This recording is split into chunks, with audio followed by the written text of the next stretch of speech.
Hello students, welcome to Arya Mahal Bharti online classes.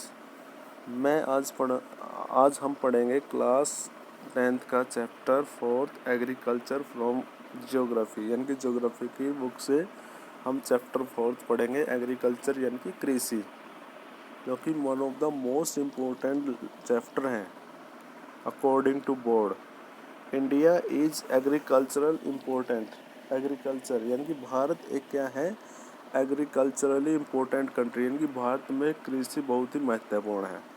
2/3 of the population is engage in agricultural activities, जिसमें 2/3 जो population है वो लगी हुई है किसमें, एग्रीकल्चर में। Agriculture is primary activity. Agriculture क्या है, एक प्राथमिक गतिविधि है which produce most of the food, जो कि ज़्यादातर फूड बनाती है, दैट वी कंज्यूम, जिसको हम खाते हैं। हमारे लिए खाने का काम एग्रीकल्चर ही प्रोड्यूस करता है, उत्पादन करती है। बिसाइड फूड ग्रेन के अलावा it also produce raw material, और यह अनाज के अलावा कुछ रॉ मटेरियल भी करती है फॉर वेरियस इंडस्ट्री, अनेक प्रकार के उद्योगों के लिए। Can you name some industry based on agriculture raw material? क्या आप कुछ नाम बता सकते हैं जो एग्रीकल्चर मटेरियल, जो एग्रीकल्चर के प्रोडक्ट है और रॉ मटेरियल यानी कि कच्चे माल का काम करते हैं। Moreover, some agricultural products like tea, coffee, spices etcetera are also exported. और तो और बहुत सारे जो एग्रीकल्चर प्रोडक्ट है, जैसे कि टी है, कॉफ़ी है, स्पाइसेस है, उनको एक्सपोर्ट भी किया जाता है, उनको यानी कि दूसरे देशों में बेचा भी जाता है अपने इंडिया से। Okay, first types of farming. Agriculture is an age old economic activity in our country. कृषि हमारे क्षेत्र में काफ़ी पुरानी आर्थिक गतिविधि है। Over these years cultivation methods have been change significantly. और सालों दर साल जो हमारे जो ये कल्टीवेशन के जो मेथड है, यानी कि कृषि के जो प्रकार हैं वो बदलते गए हैं बहुत पूरी तरह से, depending upon the characteristic of physical environment, technological and know how and socio cultural practices.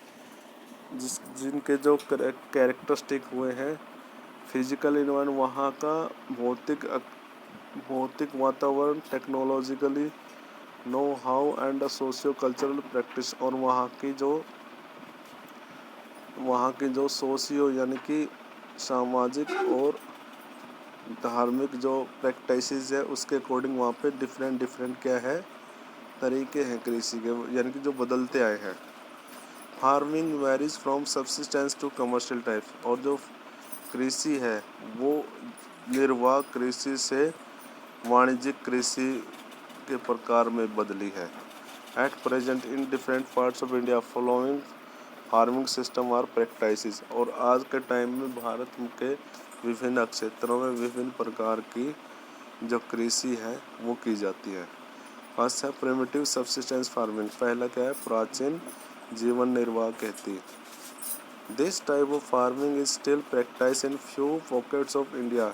इस प्रकार की जो कृषि है वो आज भी बहुत सारे भारत के क्षेत्रों में की जाती है। Primitive subsistence agriculture is practice on small patches, और जो प्रिमिटिव सब्सिस्टेंस एग्रीकल्चर है वो जो छोटे छोटे भूमि के टुकड़े हैं उस पर की जाती है, with the help of primitive tools, जो कि पुराने टूल्स होते हैं जैसे कि hoe, dao and digging sticks and family community labour, जिसमें फैमिली या फिर कम्युनिटी के लेबर उसमें लगे हुए होते हैं, वो करते हैं। This type of farming depends upon monsoon, और इस प्रकार की जो कृषि है वो मानसून के ऊपर डिपेंड करते हैं। नेचुरल फर्टिलिटी ऑफ सॉइल, और भूमि की जो उर्वरता है, प्राकृतिक उर्वरता है।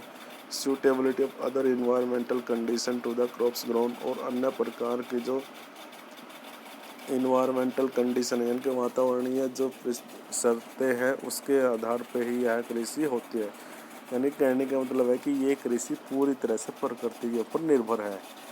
It is A slash and burn agriculture, और इसका दूसरा नाम क्या है, स्लैश एंड बर्न, यानी कि जला के खेती करना, साफ करना और जला के खेती करना। Farmer clear A patch of land. Farmer क्या करते हैं, एक भूमि के टुकड़े को क्या करते हैं, साफ करते हैं, एंड प्रोड्यूस सीरियल्स, और उसके ऊपर वो क्या करते हैं, सीरियल्स बनाते हैं। एंड अदर फूड क्रॉप्स और टू सस्टेन देयर फैमिली, कुछ दालें वगैरह बनाते हैं और कुछ फूड बनाते हैं अपनी फैमिली के लिए। When the soil fertility decreases, जब भूमि की उर्वरता कम हो जाती है, farmer shift and clear A patches, farmer क्या करते हैं वहाँ से शिफ्ट कर देते हैं, फिर दूसरे एरिया के फ्रेश पैचेज को क्या करते हैं, क्लियर करते हैं और वहाँ पे फिर कल्टीवेशन स्टार्ट कर देते हैं। This type of shifting allow nature to replenish, और इस प्रकार की शिफ्टिंग क्या करती है, अलाउ करती है नेचर को टू रिप्लेनिश, यानी कि जिससे कि दोबारा से उस जिस ज़मीन को उन्होंने छोड़ा है वो दोबारा से रिप्लेनिश हो जाएगी द फर्टिलिटी, यानी कि उसके अंदर तब तक क्या आ जाएगी, दोबारा से फर्टिलिटी आ जाएगी, उर्वरता of the soil through natural process, जो कि प्राकृतिक प्रोसेस से ही आएगी।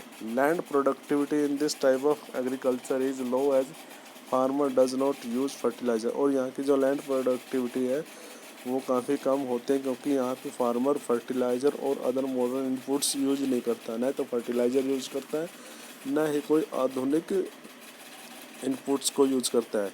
It is known by different names in different parts of country, इसको अलग अलग क्षेत्रों में अलग अलग नाम से जाना जाता है।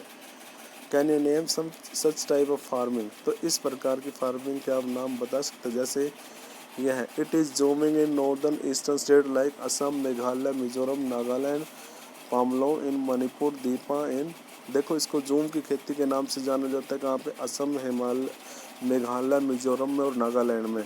एंड पामलो इन मणिपुर में पामलो के नाम से जाना जाता है। दीपा इन बत्सर डिस्ट्रिक्ट है छत्तीसगढ़ का, वहाँ पे दीपा के नाम से जाना जाता है। इन अंडमान एंड निकोबार आइलैंड में भी इसको दीपा के नाम से जाना जाता है।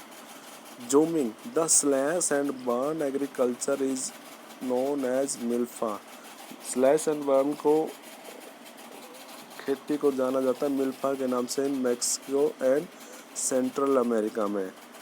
कोनुको इन वेनेजुएला में इसको कोनुको से के नाम से जाना जाता है। रोका इन ब्राज़ील में इसको रोका के नाम से जाना जाता है। मैसोल इन सेंट्रल अफ्रीका के नाम से जाना जाता है। लदांग इन इंडोनेशिया, रे इन वियतनाम के नाम से जाना जाता है। लदांग इन इंडोनेशिया, रे इन वियतनाम के नाम से जाना जाता है। रोका ब्राज़ील में और सेंट्रल अफ्रीका में मैसोल के नाम से जाना जाता है। India this primitive form of cultivation is called bewar, और भारत में इसको बेवर और दहिया के नाम से जाना जाता है मध्य प्रदेश में। पोडू एंड पेंडा इन आंध्र प्रदेश में जाना जाता है। पामादाबी और कोमान और बिंगा इन ओडिशा, कुमारी इन वेस्टर्न घाट, वालरी और Waltre in south eastern Rajasthan, Khil in Himalayan belt and Kuruwa in Jharkhand and jhuming in north eastern region, और इस प्रकार नॉर्थ ईस्टर्न रीजन में इसको जूमिंग के नाम से जाना जाता है। तो इस प्रकार जूम की खेती है, स्लैश एंड बर्न, और जो हमारे प्रिमिटिव एग्रीकल्चर इसके डिफरेंट नाम है इंडिया में भी और आउट ऑफ द वर्ल्ड, ये आपने सभी लर्न करने हैं। Can you name the type of farming Rinjha's families engage in, जो रिंजाज फैमिली है यहाँ पे दिया हुआ है वो किस प्रकार की फैमिली में लगी हुई है, ये एक्टिविटी आपके लिए।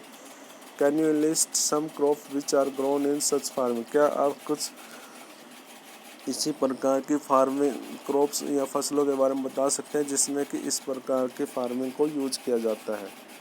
ओके स्टूडेंट्स, तो कल आपने एक्टिविटी ये करनी 4.1 फिगर है, इसको पढ़ना और ये फिर मेरे को बताना है कि ये रिंजा किस प्रकार की फार्मिंग कर रहा है। ठीक है, ओके स्टूडेंट।